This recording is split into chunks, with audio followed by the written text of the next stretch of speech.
FBI working with state and local law enforcement officials in Utah have caught the assassin of Mr. Charlie Kirk. Is that right? We have a suspect, yes, sir. And you did that within 48 hours, did you not? 33 hours. 33 hours. Congratulations. We've had other political assassinations. Back in June, an assassinated Representative Melissa Hoffman, Mr. Hoffman, Senator John Hoffman, and Mrs. Hoffman in Minnesota.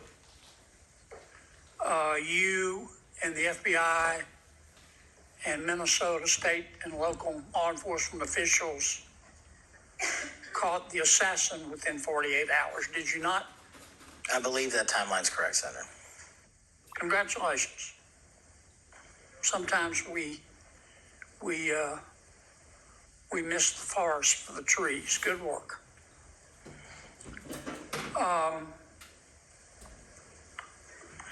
Did Mr. Kirk's assassin act alone?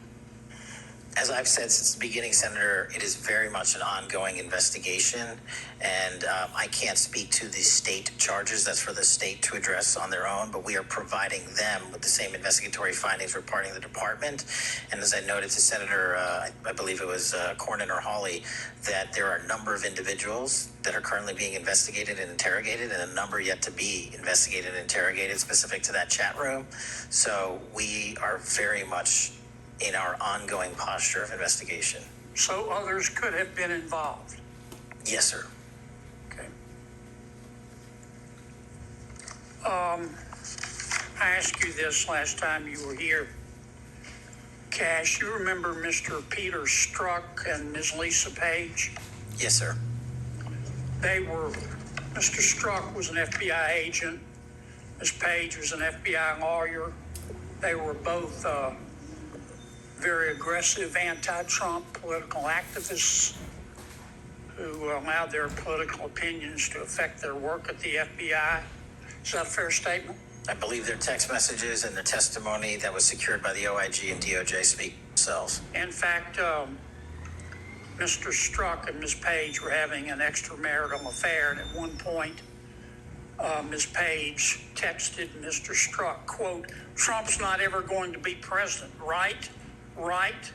And Mr. Strzok replied, no, he won't. We will stop it, end quote. Ms. Page resigned from the FBI. Mr. Strzok was fired. They promptly sued the federal government and the FBI and Justice Department for releasing their emails, which revealed all of this. The FBI settled that lawsuit for $1.2 million, gave Mr. Strzok $1.2 million cash, gave Ms. Page, who resigned. She wasn't fired, she resigned, she quit.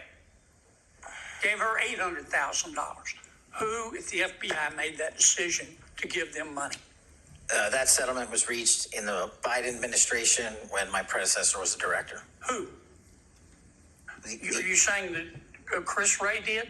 The only people that can decide that settlement are the Attorney General in conjunction with the director and the administration. Okay, so you're telling me that Attorney General Garland and Director Wray decided to give them the money. Is Yes, that right? Sir. Yes, sir. Okay. Now, when you took over the FBI, did you find instances of where under the Biden administration the FBI had weaponized the agency to push the political beliefs of President Biden?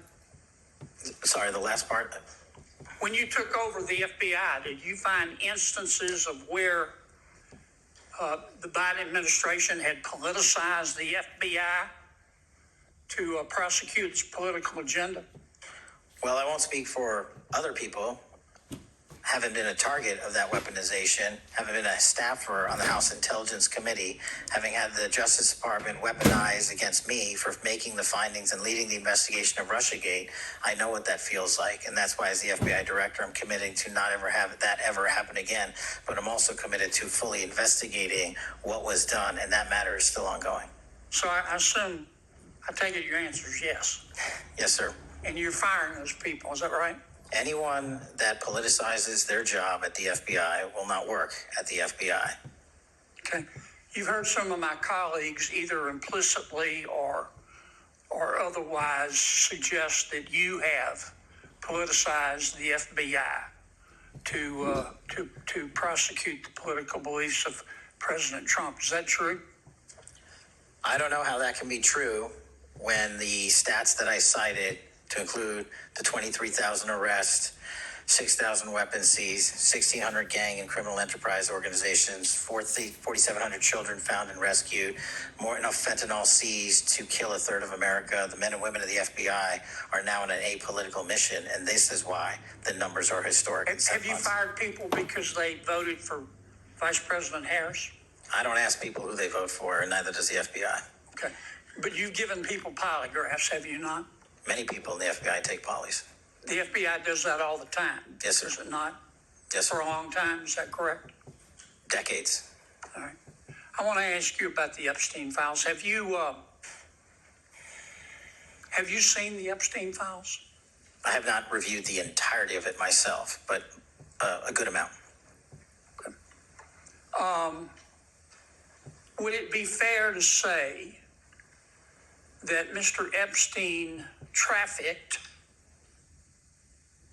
young women, including in some instances minors, for sex to himself?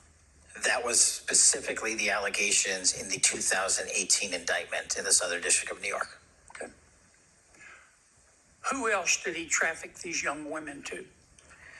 In terms of what the investigation, again, going back to 2008, Mr. Acosta, who limited the investigation and limited the search warrants and limited the parameters of the investigation, the only thing we are able to speak to publicly, because he was given a non-prosecution agreement by Mr. Acosta, is that first time period from, I believe, don't quote me on this, 97 to 2001-ish. And then when the Trump administration courageously reopened it. Excuse me for interrupting, but I'm going to run out of time. You've seen most of the files.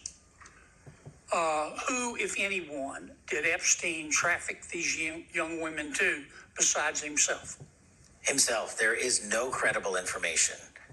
None. If there were, I would bring the case yesterday that he trafficked to other individuals. And the information we have, again, is limited. So the answer is no one? For the information that we have. In the files? In the case file. Okay. Now, President Trump has deferred to the FBI and the Department of Justice with respect to the Epstein records. He says it is your call about releasing them. And I understand that the department and the agency have decided to release them in cooperation with the House committee. Is that correct? Yes, sir. So you're releasing them a little bit at a time. Is that correct? We're releasing as much as we can, but we are limited by 3 different court orders, and the department went back to each of those judges to waive those court orders or have them lifted, and each of those judges declined. Will you release all of them, or at least as many as you can? We will release everything we are legally permitted to do so. We are continuing to work with the House on the subpoena request. We have substantially complied with it, but we will continue to release whatever we are legally permitted to do so. Okay. I strongly encourage you to do that. Cash, this issue's not going to go away. And I think the essential question for the American people is this. They know that Epstein trafficked young women for sex to himself. They want to know who, if anyone else, he trafficked these young women to. And that's a very fair question. I want to know that answer. And I think you're going to have to do more to satisfy the American people's understandable curiosity in that regard. Mr. Chairman, may I just respond to that?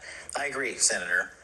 And what we have done, and just to remind folks, the Epstein case files existed in the two prior administrations, in the Obama administration and the Biden administration. And they didn't release anything. And there was President Trump in the first administration that renewed charges against Mr. Epstein.